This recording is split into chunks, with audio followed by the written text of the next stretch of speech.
বিশ্বাস করুন, কোরআন আমার সামনে, আল্লাহর কসম, কোন জীবিত পীর, কোন মৃত্যু পীর আমার ভাগ্যের ভালো বা মন্দ করার কোন অধিকার রাখে না, রাখে না, রাখে না।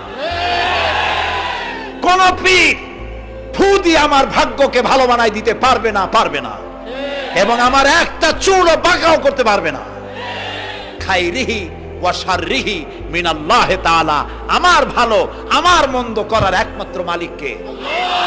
এক আঙ্গুল আকাশের দিকে উঁচু করে চিৎকার দিয়ে বলুন, কে?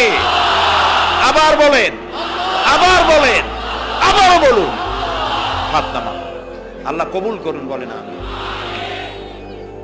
আমার এই বক্তব্য দিয়ে আমি কোন পীরকে অমর্যাদা করছি না। পীর সাহেবদের কাছে পীর কোন শরীয়তের শব্দ নয়।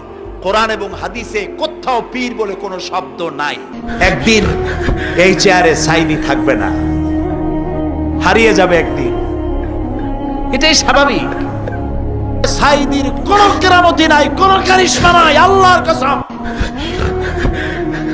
এখানে যে দোয়া যদি কবুল হয় তার একমাত্র কারণ কালামুল্লাহ, আল্লাহর কোরআন।